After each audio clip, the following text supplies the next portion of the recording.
Brilliant. Right. Well, good evening, everyone. Thank you for joining us tonight for this webinar. So tonight we're obviously going to be talking about clinical history taking. And it's great to be doing one of these webinars again. It feels like it's been quite a while since I've been talking with CPDME. So thank you for giving up your evening to tune in and come and listen to this. And it's great to see everyone in the chat kind of talking about where they're from and what they do. So keep that up. That's great.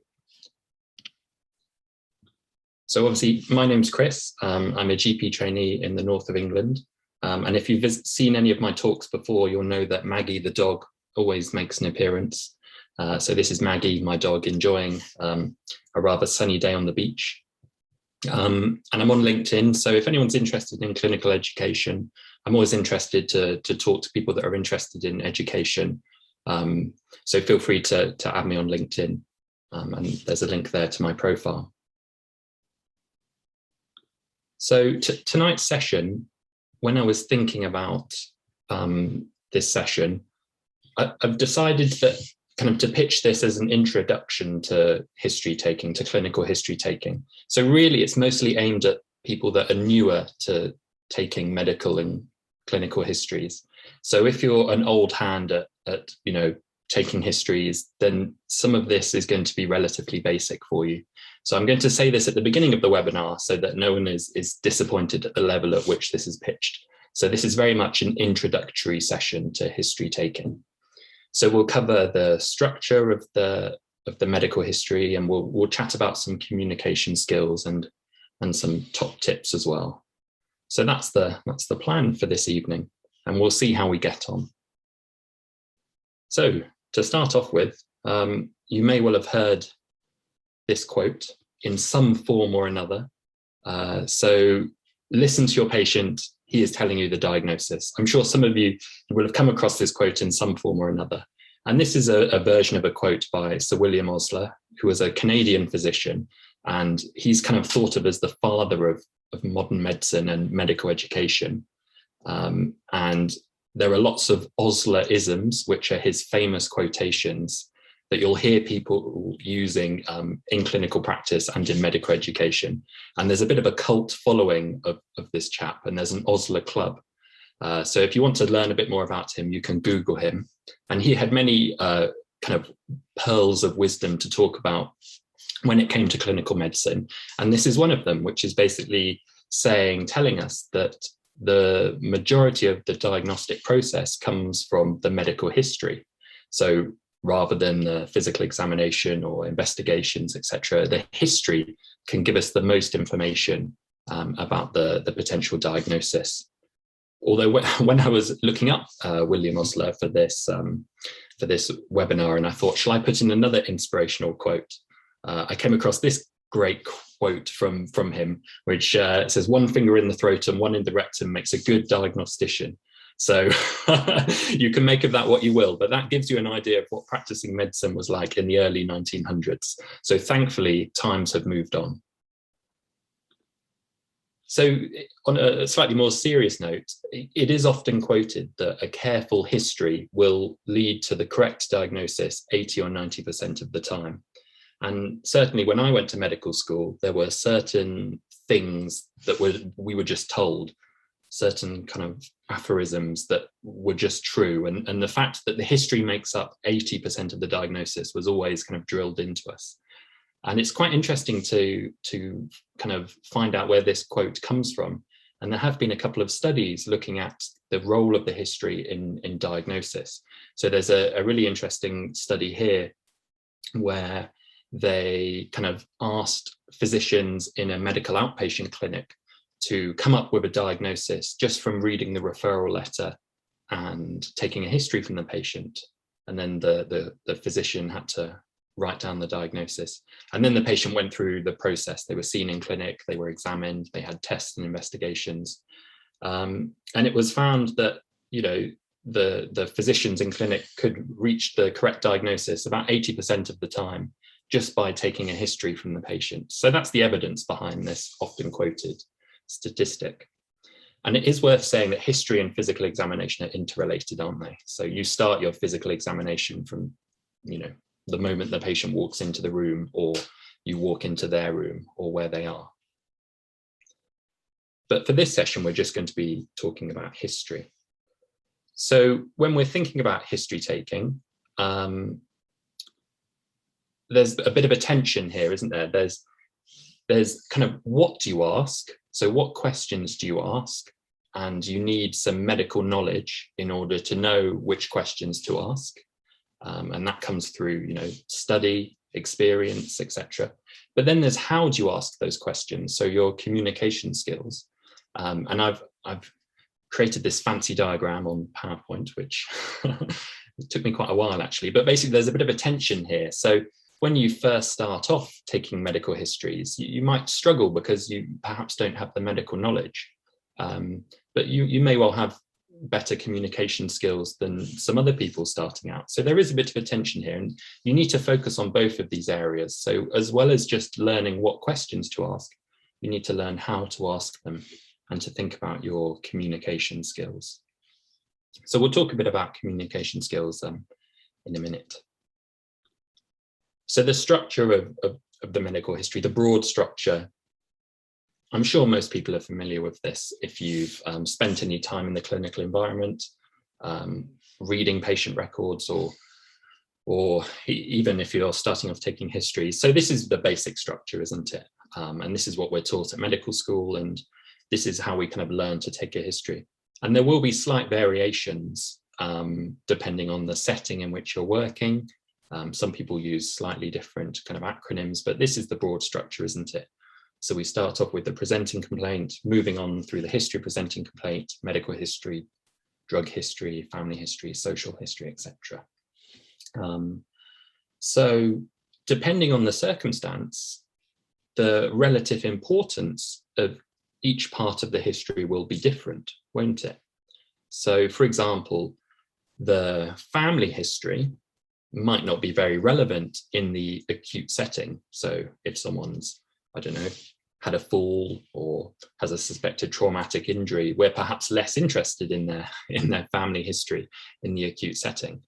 But in pediatrics, or if we're thinking about someone with a potential genetic disease, or we're thinking about a patient with cancer who's potentially got an inheritable kind of disease process, then the family history becomes really important. And certainly, definitely in pediatrics, they love their family histories. So it's worth remembering when you're first starting to learn how to take a history, you kind of learn this structure, don't you? But it's worth remembering that obviously the relative importance of each area will change. And not every situation you have to take a complete family history. Not every situation you have to take a complete social history or do a thorough review of systems. It will change depending on the context. So that's worth pointing out. Obviously, if you're thinking about an examination type scenario, if you're practicing for an OSCE examination or a practical examination, if you're a university healthcare student, then it's worth knowing what's expected of you in the examination, because I suspect they might want you to cover most of these areas in your history station. Good. And then I just pulled this off Google just to emphasize that a lot of our history taking now is driven by a pro forma. So whether that's an electronic pro forma on an electronic patient record, or whether that's a paper pro forma that you fill in. This is just an example of a medical admission clerking sheet. Most hospitals up and down the country will have a version of this. And there are advantages and disadvantages of this approach. Obviously, it makes it more structured, but I can't say I'm a big fan of the comorbidities checklist here. Perhaps some people would say it's reverting to a bit more of checklist type medicine. So just before we delve into going through each part of the history, it's worth having a think about some communication skills. So I've got a little task for you now. Well, not a task that you have to share, but just a little exercise, which I think is quite insightful. So basically, just wherever you are, if you're sat at home or working on shift, whatever, just take a minute or so. So just think about the last consultation you had where you were the patient, or a memorable consultation where you were the patient. And I've put a picture of a fence here because basically try and picture yourself the other side of the fence. So have a think back to the last time that you were a patient, and think about that consultation and think about what went well. So what was good about it? And then maybe have a little think about what didn't go so well, especially if it's one that you remember. Often there's a reason why perhaps it didn't go so well. So just have a think. And I'm not going to ask you to share in the chat box about your experiences, but I would imagine that there's a fair few people out there that have had good and bad experiences, and they're probably related to communication skills. It's often a good or a bad consultation, or being on the other end of having a medical history taken. The thing you remember is the consultation skills. So this is quite an insightful exercise. Try and put yourself in the shoes of being a patient. And I'll share my example. So the last time I was a patient and I was on the end of having a medical history taken, it was actually a telephone consultation, isn't it? Like most consultations are now in primary and secondary care. Anyway, so the consultation started off, and the clinician on the other end of the phone said, so how's your pacemaker going? And I was a bit taken aback. Because to my knowledge, I don't have a pacemaker. And then they started asking me about my ablation therapy. And I've never had ablation therapy either. And it became apparent that they'd started the consultation thinking I was a completely different patient, and they had read up on the wrong patient's notes. So that's just an example, I remember that, of how poor preparation when taking the history and in the consultation has not led to the best outcome in terms of communication skills. So taking a history is much more than just asking a formulaic set of questions. And good communication is the cornerstone of effective history taking. And when you're first starting out to learn history taking, you often do have a slightly formulaic approach. And we're going to talk about some of the structures we use. For example, Socrates for taking pain is very much kind of a checklist type approach of all the things you need to ask about someone's pain. But remember, taking a history is more than that. It's in a way, it's therapeutic as well. And it's really important to establish the patient's ideas, concerns, and expectations, or ICE. And certainly any of you that are healthcare students may well have come across this. Certainly any undergraduate medical students listening will be familiar with this term of ICE. So let's have a look at ICE in a bit more detail. So what do we mean by ideas, concerns, and expectations? Well, when we're taking a medical history, it's always useful to establish what does the patient think is going on? So what are their ideas about what's happening? So the example here is if you're taking a history from a patient with a headache or a migraine, then they might have a preformed idea about what they think is going on. So they think, for example, maybe they think that they've developed a brain tumor. And that could be their kind of, maybe they've done some research, they've spoken to friends, family, Google, etc. And they've come up with their own kind of self-diagnosis, as it were. So it's always useful to establish that. Concerns is very important to establish. And so, what's the patient worried about? And this could be lots of things. So, there are lots of examples, I won't list them all, but it could be something relatively minor, like if they've got joint pain or knee pain and it's stopping them from getting out to the shops or doing something that they used to enjoy. Or it could be something much more serious, such as if they're a bus or a lorry driver, they might be concerned that they are developing a medical condition that stops them from working. And then expectations. Now, this is a funny one. So I guess you can handle this quite badly, because sometimes people ask patients, they say, well, what would you like us to do about this? And the patient looks at you and they shrug and they say, well, I don't know, you're the doctor or you're the clinician. But by expectations, often patients go into a consultation or a medical encounter with a certain expectation about what's going to happen. So, for example, if someone has a sore throat, they may be expecting a prescription for antibiotics. If someone's called an ambulance, they may be expecting to be taken to hospital. So those are the people's preformed kind of expectations about what's going to happen. Or the example here of the patient with the headache is they're expecting a scan to be organized of their head. So it is useful to establish this, because otherwise, if you don't establish what the patient is expecting, then you can go off on a completely different agenda to the patient, and it can lead to conflict and problems. And the common things that patients are expecting are, they want a scan or a test or a referral or a drug, etc. So this is just a brief overview of ideas, concerns, and expectations. And there's different ways to ask this. And someone has said about wording, there's some really good online resources about establishing ideas, concerns, and expectations. And there are some websites that provide you with kind of a set formulaic phrases that you can use. And you can use something really simple, such as if you are taking a history of a patient from a headache, you can say something like, you can say, well, it sounds like this headache's really bothering you. Is there anything in particular you're worried it might be?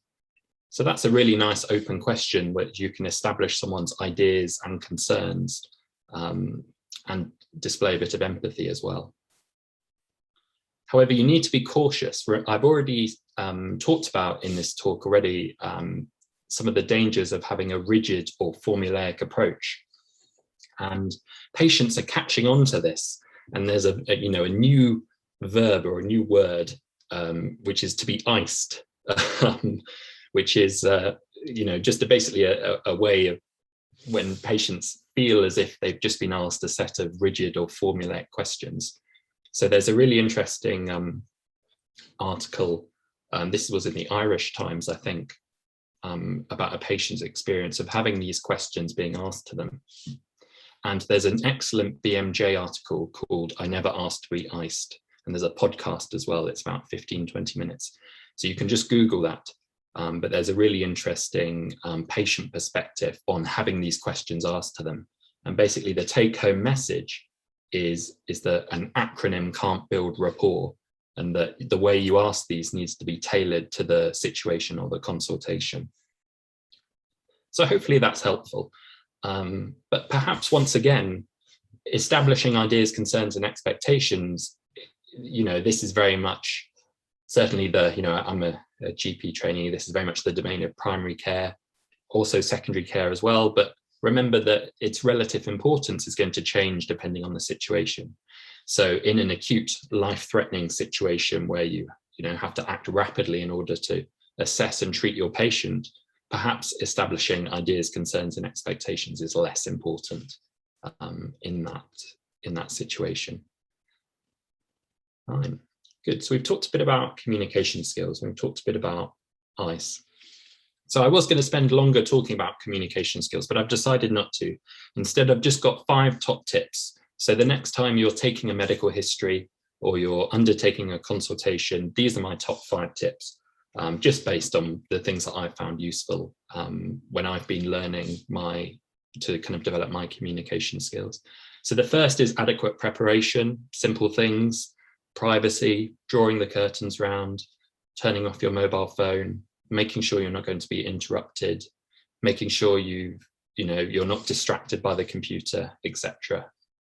So adequate preparation set the scene. The second thing is to start off with open questions. And there's a concept in consultations, especially in primary care, of the golden minute, which is you try not to interrupt the patient, at least for the first minute. And most of the valuable information you obtain will be in that first minute with the patient talking. And there's a great quote that says, if you ask questions, the best you can hope for is answers. And what we're basically saying is you want to start off with nice open questions, such as tell me more about the pain, rather than asking a very closed question, such as how long has the pain been there? Because if you ask a closed question, you will get a closed answer. And then you'll have to ask lots more questions to get the same volume of information. So some nice open questions to start off with are really useful. Active listening, so verbal and non-verbal cues, so a bit of nodding, show that you're engaged with the patient and you're not using your computer. The other thing that can affect active listening is when you're first starting to learn to take histories, you feel as if you have to write everything down as the patient is talking. And certainly as a medical student, I remember, walking around the wards with my little notebook and going to see a patient and writing down the history as they were talking to me. And when you're first starting out taking a history, that is helpful. But as you develop your skills and you practice, writing down, you're distracting your attention from what the patient is saying. And you're not going to be able to maybe perhaps pick up on cues, which is my next tip. So by picking up on cues, essentially we want to, if the patient says something in an answer, so if they say, oh, I'm a bit worried about my tummy pain, follow up. So pick up on the cue, ask them, well, what are you worried about? Is there anything in particular that's concerning you? Rather than just going through your set formulaic list of questions that you need to ask. Alter your consultation and pick up on those cues. And then finally, the best things you can do, summarizing and signposting.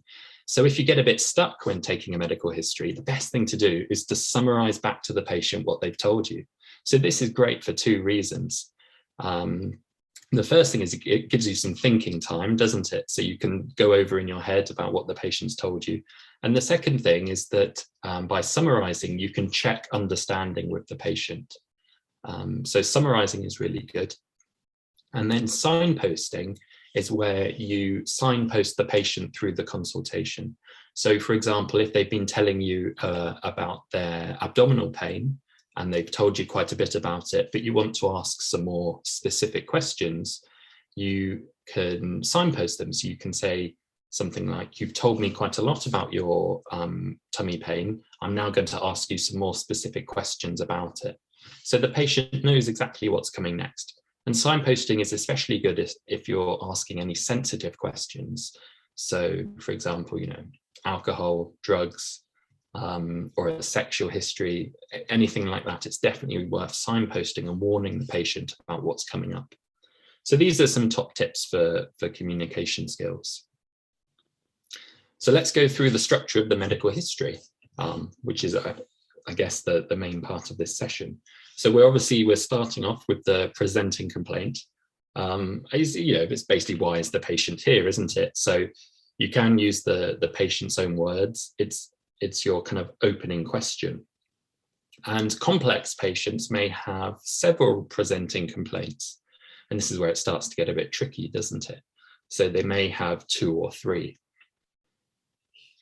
In the presenting complaint section, though, if you're documenting, resist the temptation to put lots of detail in here. So it should just be, a very brief kind of opening kind of explanation of why the patient's here. For example, they've had increasing shortness of breath and a productive cough for 1 week. That's why they're here. You can, if appropriate, put a relevant background. So for example, if the patient has COPD and they're presenting with increasing shortness of breath, you could put the background up here in the presenting complaint as well. Just it gives context to the presentation. Anyway, so that's our presenting complaint.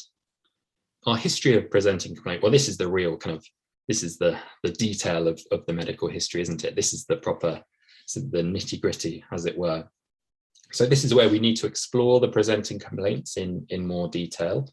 And really I can't give you a system for every different kind of scenario you're going to come across. You'll need to develop your own style. And it will depend, as your medical knowledge increases, then the way that you take a history of presenting complaint will change.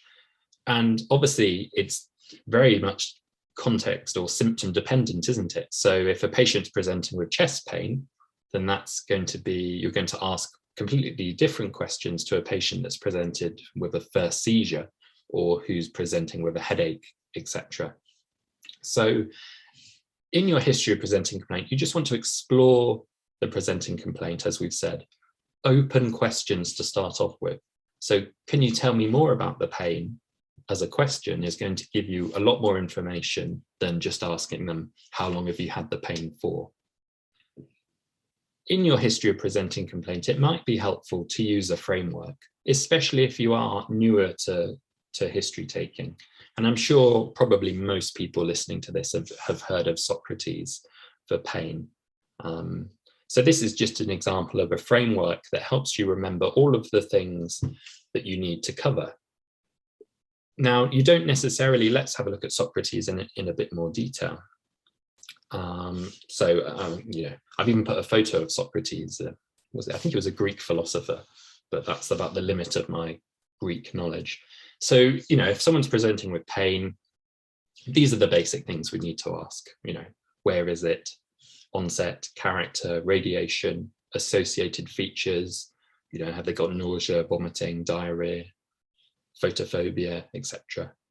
Timing or duration, and I'll talk about that in a minute. Exacerbating and relieving factors, and severity. So this is just a useful framework for the things you need to cover. Once again, though, remember, you don't need to ask a closed question for each of these items. If you ask a nice broad open question, such as, can you tell me more about the pain in your tummy? The patient may tell you most of Socrates without you asking it. So remember, you don't necessarily have to ask each of these as individual questions if the patient has already given you the information. Now, there is another framework which I have included, which I don't use, and I've briefly heard mentioned, but when I was talking to someone about this talk, they said, oh, you should look at this. And this is Oldcart, and it's a bit more general than Socrates, and you can probably apply this to most symptoms. So, for example, you could apply this to shortness of breath, mostly, couldn't you? When did it start? How long has it been there for? Does anything make it better or worse? Have you got any other symptoms? What treatments have you tried to make your shortness of breath better? So this is just quite a useful framework of things to ask for a symptom. And you can use this for pain as well. But this isn't necessarily something that I use. But I thought I've included it here in case you find it useful. So we've already talked about this, open questions, but really the key is that you want to build up a coherent, sequential, chronological description of the events leading up to the consultation or the event, whatever that may be, whether it's they've made an appointment, or they've called an ambulance, or they've presented to the emergency department. And then as you work through the history of presenting complaint, you then move to more closed questions. And this is where your medical knowledge comes into play. And you need to ask specific things and to document and find out about any relevant negative findings. So just as an example of that, a patient presenting with a headache, we would, if they haven't already mentioned earlier on in the history, we would move down in our closed questions and start asking them about photophobia, neck stiffness, fevers, rashes, because these are kind of our red flag symptoms that we would want to ask about. So this is just a nice diagram, which I think I've used previously in one of the talks. And this is about the pattern of pain. And this is about specifically abdominal pain. And I like this diagram because it just demonstrates why the history is such a powerful tool. So there's 3 different pathological processes on this diagram to do with the abdomen. So the top is a perforation. So that's where a hollow viscus, such as the bowel, perforates. The second thing is obstruction of a hollow viscus. So that could be your ureters, or it could be your bowel. And the third pathological process is inflammation. So something has become inflamed. And each pathological process will give you a different pattern of pain. So if you perforate, the pain is going to get bad very quickly, and it's going to stay bad. If you've got obstruction, you get a colicky pattern of pain. So, for example, renal colic or biliary colic, the pain is very severe and then it eases off. So it comes and it goes in waves. If you've got inflammation occurring, then the pain tends to build up gradually over a slightly longer period of time as the inflammation worsens. So if you take a really good history and you establish the pattern of events, the chronology of the patient's pain, that can give you significant clues as to the underlying disease process when it comes to abdominal pain. So I just like this diagram. It's when you're taking a history, you want to be really specific about, build up that mental model of what exactly is going on with the patient. So anyway, I find this diagram really interesting. So it's just an example of how taking a comprehensive pain history can be really useful. And then I've done quite a lot of medical student teaching. A common anxiety is not knowing what to ask. So certainly if you're observing students in the clinical setting, I'm not sure if any of you supervise students or you're a student yourself, I'm sure we all recognize that anxiety within us about not knowing what questions to ask. And it's kind of everyone's worst nightmare, isn't it? In the OSCE setting or in the consultation, kind of having a blank moment and not knowing what to ask. But obviously, as your medical knowledge and experience increases, this will come with practice. And a handy trick is that you can ask lovely open questions, and you can take a really thorough history with very little subject knowledge indeed. So if in doubt, ask nice open questions and do some summarizing, and you'll get most of the history. So just as an example, I haven't gone through every presenting complaint that we could come across, because we would be here, we'd be here all week, wouldn't we? So just an example, a patient presenting with a presenting complaint to do with shortness of breath. These are the things that came to my mind when I was thinking about what I would ask in the history of presenting complaint. And this isn't a comprehensive list. So if there's any respiratory specialists listening to this, I'm sure there'll be other things. But just off the top of my head, I was thinking I would want to know things like, onset, duration, is this acute or chronic? Does anything make it better or worse? Timing, is there any diurnal variation? Any associated symptoms, a wheeze, cough, sputum? What's their exercise tolerance? And various other respiratory associated symptoms. Are they coughing up blood? Have they lost weight? So if you're new to history taking, as your medical knowledge increases, you'll start to build up a bank of questions that you know to ask for each presenting complaint. So when you see a patient with chest pain, shortness of breath, who's had a seizure, etc., you'll become more confident in asking these questions. And this is where a bit of book knowledge is helpful, looking on the Geeky Medics site. I'm sure you all use Geeky Medics. Having a look in the textbook, that can give you this a good grounding of the content you need to cover in different history of presenting complaints. But sometimes the way we interpret the patient's history in our clinical reasoning process is not necessarily always evidence-based. So I'm sure you've heard of evidence-based medicine and the idea that we're trying to establish an evidence base behind the interventions that we provide. Well, there's also a movement of looking at evidence-based history taking and examination. So medicine is an art and a science. So there have been quite a few studies looking at, how good are we at history taking, and do different characteristics in the history necessarily suggest or help exclude different differential diagnoses. So people have tried to study this. So this is a really interesting systematic review. I think it was American, which looked at studies of patients presenting with chest pain. And it looked at what symptoms were more suggestive of a myocardial infarction and which symptoms were less suggestive of a myocardial infarction. And the authors did a systematic review, and they came up with this data.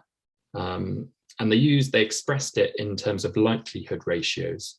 So I'm not a statistician, but basically a likelihood ratio is, how likely is it that a patient has a disease or a condition?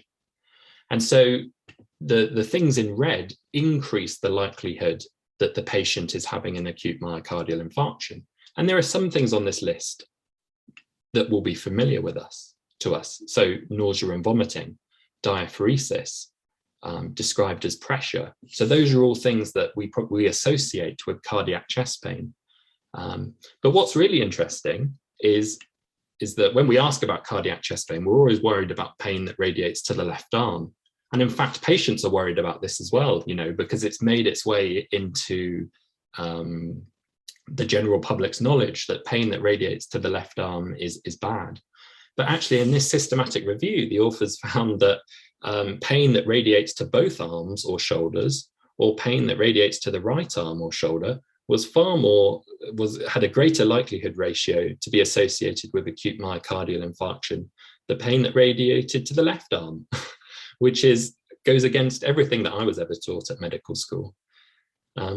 So this is just interesting that when people have tried to look at the evidence behind some of the questions we ask in the clinical reasoning process, sometimes the results are surprising. And then the things in green are the symptoms that kind of reduce the likelihood of this being a myocardial infarction. And these are things, that suggest a different pathology, such as if it's sharp pain, reproducible with palpation, etc. Although, of course, none of these are certain. This is just likelihood ratios. But anyway, I thought this was interesting. So someone, I think, has already said in the chat about patients that perhaps are more challenging to take a history from, and perhaps the patients that provide an excessive amount of detail, or it's difficult to cut to the core of what exactly is going on right now.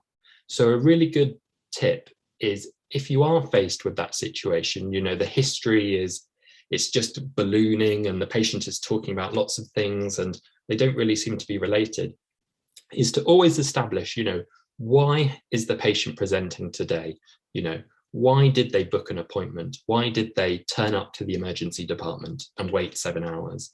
Why did they call an ambulance at 2 a.m. in the morning? Find out why they did that. Did something change? If it did, what changed? Did a symptom get worse? Or was there a different trigger? So this is a really useful technique in those more complicated histories, is to find out exactly, why did the patient present today? And this can often give you a lot of information. And it's often linked to the patient's ideas, concerns, and expectations as well. So this is just another useful tip. So we've talked about presenting complaint. We've talked about history of presenting complaint. I hope you're finding this useful, by the way. I'm assuming you are, because not too many people have left. So thank you for sticking around. So, I mean, I'm sure we're aware, past medical history, what's happened previously. But interestingly, patients are often not aware of their past medical history. There are many conditions, aren't there, that perhaps don't have any significant symptoms, such as hypertension. Hypertension doesn't give you really many symptoms, does it? Unless your blood pressure is really high. So a patient might not necessarily think that it's a medical problem. So it is always really useful to check records and previous consultations. And certainly in some situations, more detail is really useful. So for example, saying that someone's got a past medical history of acute coronary syndrome or ACS.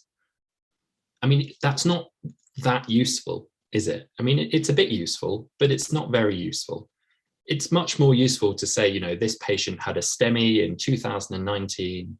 They had, a couple of stents put in, and their ejection fraction was, whatever it was, 60% or goodness knows.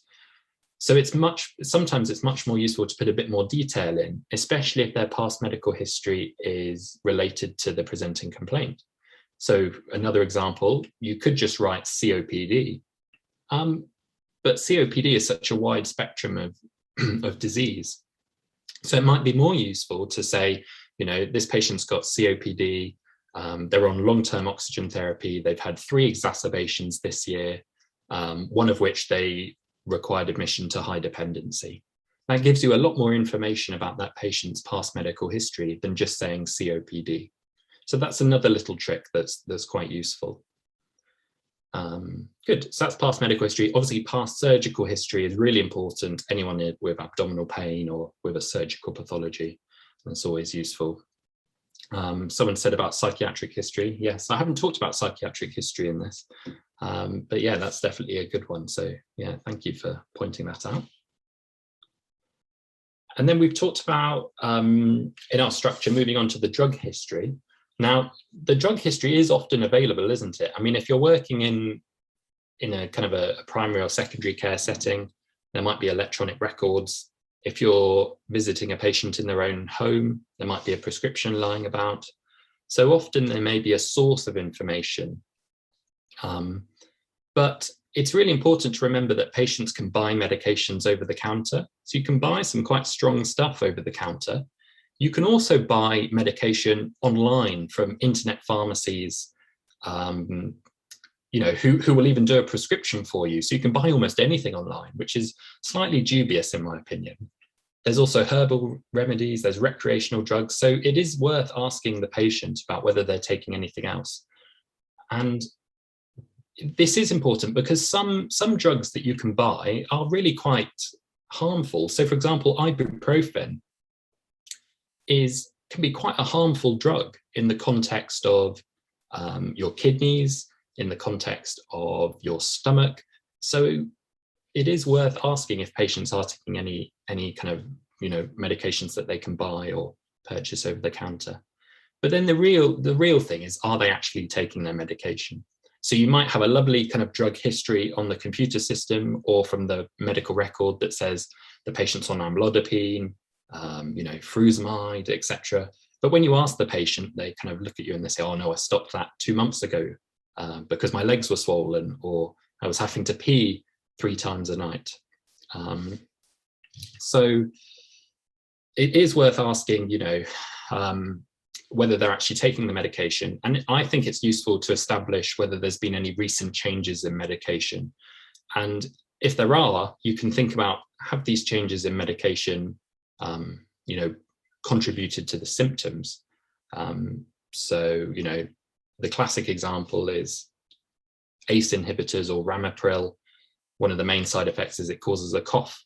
So that's just an example of a common side effect you may well come across.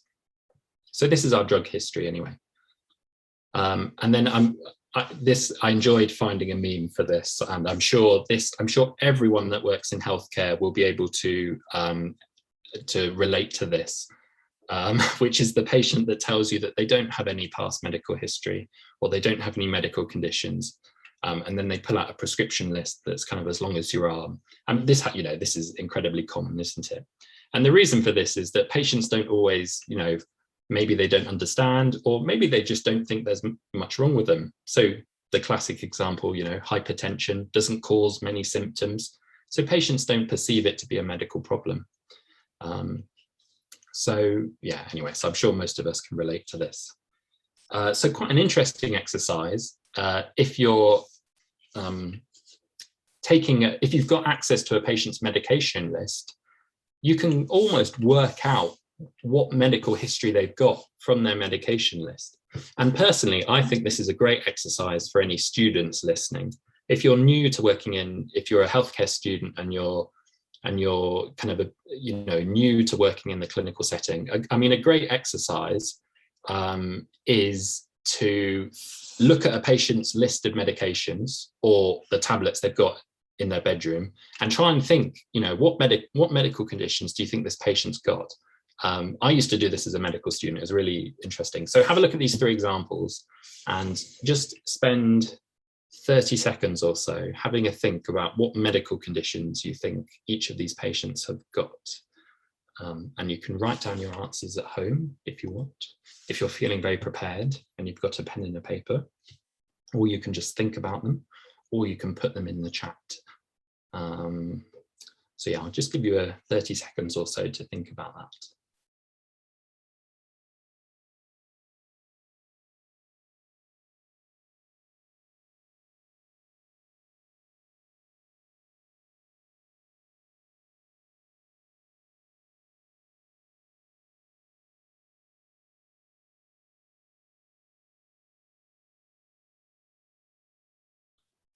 Right, you've had your 30 seconds. So let's have a look at these. So we've got, someone's putting in some stuff in the chat already. This is relatively simple. I didn't make it too complicated. But the first man sounds like he's had a myocardial infarction, doesn't he? So he's on drugs for secondary prevention. He's on his ramipril, his ACE inhibitor. He's on his beta blocker, the bisoprolol. He's on his dual antiplatelet therapy, his aspirin and his ticagrelor, and he's on his statin, so his atorvastatin. So he's on the classic combination of tablets of someone that's had some sort of myocardial infarction, possibly. The second lady is on rivaroxaban, which is an anticoagulant, and is on bisoprolol. So, you know, not putting two and two together, she's on a rate-limiting drug for the heart, and she's on an anticoagulant. What she probably got, I mean, she's probably got atrial fibrillation, probably. I mean, not necessarily, but probably. And then we've got a younger man who's on metformin, sitagliptin, ramipril, and atorvastatin. What's wrong with him? Probably, well, he's probably got diabetes. He might have an element of chronic kidney disease, which is why he's on the ramipril, or maybe he's hypertensive. So I think this is just really interesting. If you're new to taking medical histories and you're looking at a drug history, I think it's a bit of a fun detective game to work out what medical conditions do you think the patient's got. And I would encourage everyone to put the BNF app on their phone. I think it's free if you're in the UK, and it's just really handy. Whenever you're taking a drug history, if you're not sure what a drug is, just pop it in the BNF app, and it's like CPD on the go, isn't it? You can just look up medications in real time, and I think that's a great source of learning. Good. So we're doing well. We're nearly all the way through, actually, to be honest. We're on drug history. I just wanted to very briefly talk about allergies. It's an important part of the drug history, isn't it? So allergies are often over-reported by patients. I mean, allergies are difficult, aren't they? Because we need to ensure that we're not causing any harm to patients if we're administering or prescribing medication. So we must always ask about allergies. It's a big patient safety issue. But allergies are often over-reported by patients. So by drug allergy, what we're really referring to is a hypersensitivity reaction. And that has an immunological mechanism. So this is where, you know, the body thinks that the drug is a foreign kind of invader, as it were, and it triggers a massive immunological reaction. And you get those classic features of a hypersensitivity reaction, which are basically the kind of the anaphylactic type features, aren't they? You get a rash, angioedema, hypertension, bronchospasm. But many drugs, you can get a drug intolerance. So this is not immunologically mediated. This is a pharmacological process. And this is kind of colloquially side effects, as it were. So for example, you know, a patient might be intolerant to opiates, but by that, whenever they have an opiate, it causes vomiting. And there are patient factors that mean that some people are intolerant to certain drugs. So some people are really intolerant to opiates, and you give them any morphine or codeine and it just causes vomiting. So it's worth, if a patient says they're allergic to a drug or a medicine, always follow up and ask what happened when they had that drug or their medicine. And some drugs, you know, patients say that they're allergic, but actually it's the expected side effect of the drug. So for example, lots of antibiotics cause diarrhea because you kill off all the good bacteria in the gut. That's not a drug allergy. That's kind of almost an expected effect of taking an antibiotic. So always follow up if a patient says they're allergic on what do they mean by allergies. And the big one is penicillin allergy. And most patients that say they're allergic to penicillin probably aren't. So we need to find out whether they truly are allergic, because this has implications for antimicrobial prescribing. And it does restrict our use of antibiotics, doesn't it? Good, so I just thought I'd talk about that briefly. How are we doing for time? Okay, right, we're nearly done, don't worry. Oh dear, right. So family history, I'm not going to spend a long time on this because it's a bit complicated, and it's really, there are certain situations when it's quite relevant. So if anyone's working on pediatrics, you know, most pediatric clerking performers have a box for family history. It's obviously relevant if you're thinking about inherited diseases such as cancer or other inherited conditions, things like cystic fibrosis, etc. And we often express the family history using a family tree. There's a really good resource from Health Education England, and I've put the link here. So there's a big push from Health Education England to teach healthcare professionals about genetic medicine and taking a family history, because it's probably the next big thing in medicine, isn't it? So I put a link down here. It's genomicsEducation.hee.nhs.uk, and they've got a really good resource on taking and drawing a family history, and it is actually good. It's not just me saying it's good. It's really good, and they've got some videos, and you can watch a simulated clinic appointment, and you can draw the family history and compare it to the answer. And they tell you how to draw the family history of all of the symbols. So if you're interested in this, I would really recommend you go and have a look at the HEE resource. It's really good. And then finally, social history. So, I mean, I'm in GP training, so I think the social history is really important. And it is more than just smoking and alcohol. And commonly, sadly, the social history gets kind of reduced to just asking people about smoking, alcohol, and maybe illicit drugs. But the social history is important because we want to establish a bit about our patients. So, who are they as a person? What are the home circumstances like? What family support have they got? How is their current illness affecting them? And if you're thinking about a hospital setting, is it safe for the patient to return home? Who performs their activities of daily living? And you might spend a long time taking a social history, especially in the context of an older patient presenting with a fall. You're going to need a really comprehensive social history. Where do they live? Is it a house, flat, bungalow? How do they walk around? Do they have stairs? Do they have any steps leading up to the house? There are lots of things that are kind of relevant in the social history when it comes to certain situations. And I like asking about occupation just because I find it interesting, and it's interesting all the different jobs people have. Good. So social history is obviously important, and in the context of pediatrics, social history, you want to find out a bit about family dynamics, don't you? Who's got parental responsibility, what other children are at home, etc. Try and build up a bit of a picture of what's going on, if it's relevant to the situation that you're taking the history in. And then finally, we're nearly there, aren't we? We're almost on time. So there's this kind of concept of the review of systems, or the systems review.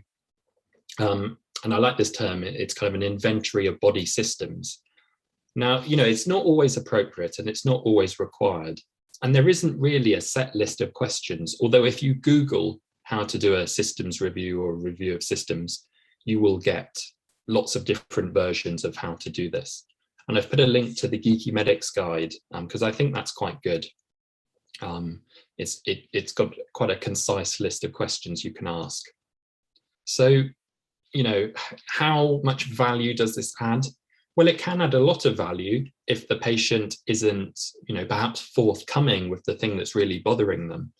So sometimes patients have hidden agendas. So they might present with a sore throat, but actually what they're really worried about is their rectal bleeding, but they're too embarrassed to tell you about that. And unless you ask about it specifically, it doesn't come out. But you can't ask everyone about that. So you need to balance up the situation. It's certainly useful, I think someone said in the chat, a bit of a safety net, asking about those really important questions. And you might think about doing a targeted review of systems.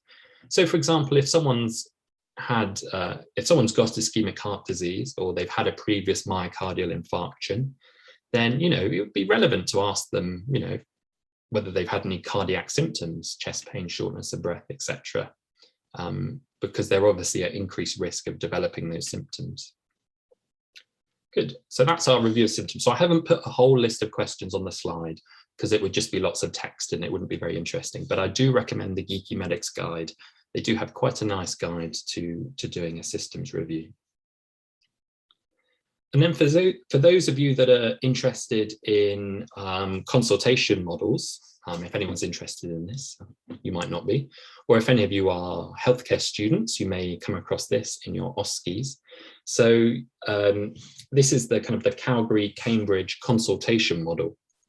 And there are lots of different consultation models, which you can, if you just Google consultation model, you'll get lots of different ones. But this is the one we certainly use when we're teaching undergraduate medical students. And a consultation model is trying to kind of work out what's happening in a consultation. So you can see here there's kind of 5 steps to the consultation. So initiating the session, gathering information, which is what we've been talking about, the physical examination, explanation and planning, and then closing the session. And then there's these 2 kind of threads running through the consultation, which we've talked about already. So providing structure. So that's when I was talking about signposting and summarizing. And then there's kind of building the relationship. So this is where we were talking about active listening skills and developing a rapport with the patient and involving them.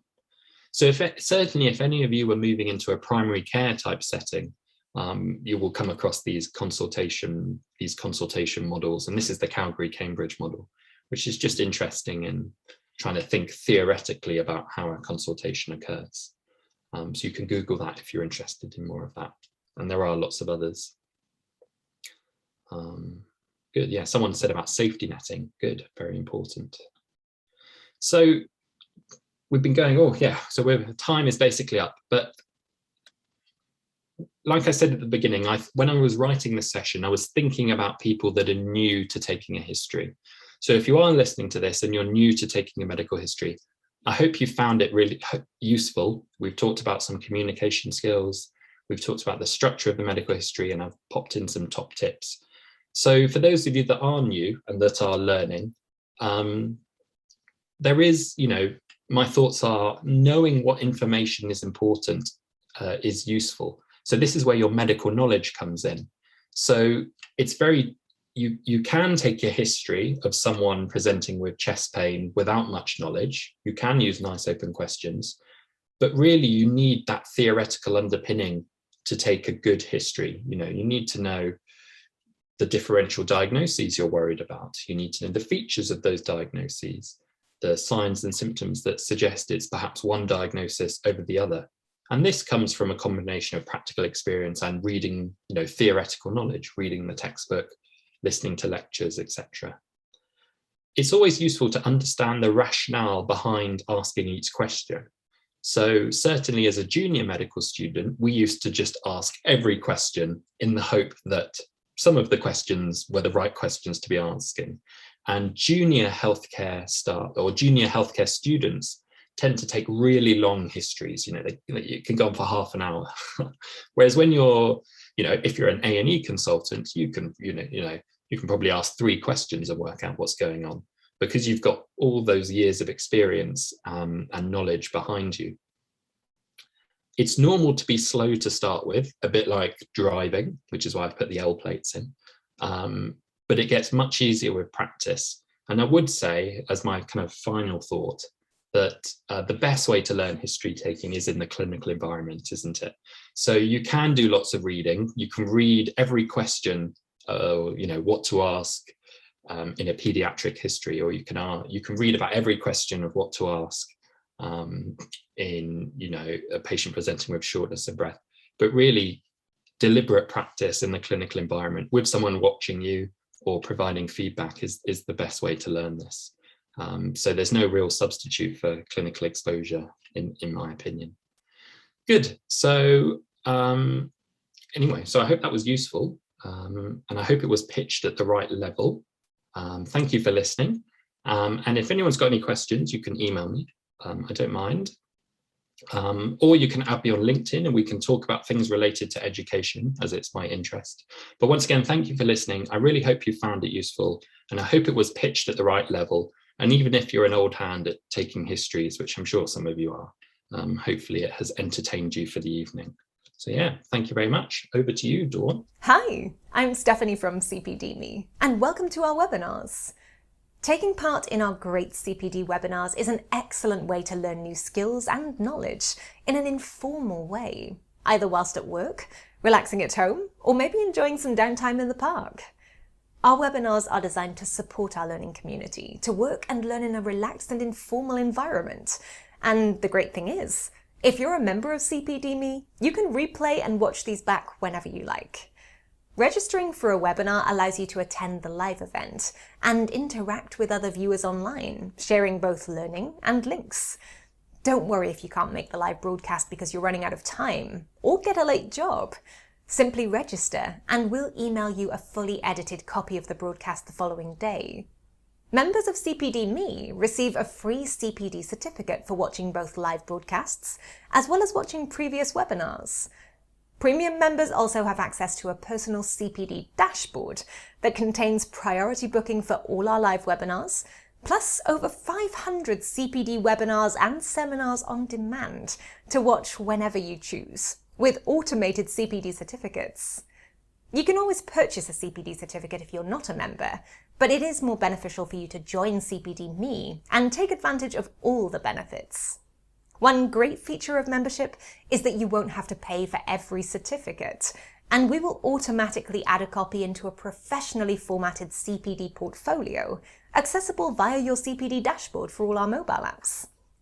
Join today, and we'll backdate any webinars that you've watched within the last 14 days. Now is the time to take charge of your CPD. Now is the time to join CPD.me.